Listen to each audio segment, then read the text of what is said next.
আসসালামু আলাইকুম রহমতুল্লাহ, welcome to my channel. আমি আজকে আপনাদেরকে দেখাবো কিভাবে একটি নতুন ফার্ম তৈরি করবেন। তো চলেন কিভাবে করবেন তা আমি আপনাদেরকে পুরো প্রসেসটা দেখিয়ে দিচ্ছি।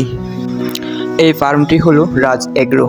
দেখেন এবার এখানে কিভাবে তৈরি করা হয়েছে। এখানে কিন্তু অ্যাঙ্গেল দিয়ে অনেক সুন্দর করে ফার্মের কোয়ালিটিটা করা হয়েছে। আপনারা একটু দেখেন কিভাবে এটি তৈরি করা হয়েছে। এখানে কিন্তু অ্যাঙ্গেল দেওয়া হয়েছে, অ্যাঙ্গেলের সাথে তিনটা করে লোহার শিকল দিয়ে গোল গোল করে, যেটাকে বলা হয় লোহার ছড়ি। আপনারা দেখেন এগুলা দেওয়ার কারণে গরু কিন্তু একটার সাথে আরেকটা মারামারি করতে পারবে না। এই আপনারা দেখতে পাচ্ছেন লোহার যে শিকলগুলো আছে এখানে গোল গোল, এগুলো দেওয়া হয়েছে গরুগুলা ভাতার জন্য। দুটা দেওয়া লাগে, কিন্তু এখানে তিনটা দিয়েছি একটা অ্যাপসার, কারণ একটা যদি নষ্ট হয়ে যায় অন্যটা দিয়ে বেঁধে রাখতে পারবেন গরু। এটা দেওয়ার মূল সুবিধা হলো গরু একটার সাথে আরেকটা মারামারি করতে পারবে না, একটার খানা আরেকটা খেতে পারবে না। খুবই চমৎকার, আপনারাও চাইলে এভাবে এটি করতে পারেন।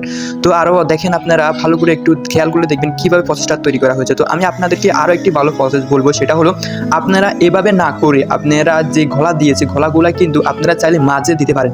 মাঝে দিয়ে দুই সাইডে গলা দিবেন, মাঝে হাঁটার জন্য জায়গা রাখবেন এবং তার দুই সাইডে গরু থাকবে, তাহলে গরুগুলাকে খানা দিতে খুবই সুবিধা হবে। আর এখানে যে কোয়ালিটি, আপনারা যদি এই কোয়ালিটিতে করতে চান তাহলে এখানে যে লম্বা লম্বা যে লোহার পাইপগুলো দিয়েছে আপনারা এগুলো একেবারে আরও ছোটো করে দেবেন, মানে একেবারে গলার সমান সমান করে রাখবেন, কারণ এটা বেশি লম্বা হওয়ার কারণে কিন্তু গলাগুলো পরিষ্কার করতে কিন্তু ঝামেলা হয়ে যায়। আপনারা এগুলা এভাবে যদি করতে চান তাহলে আপনারা এগুলা আরও ছোটো করে রাখবেন।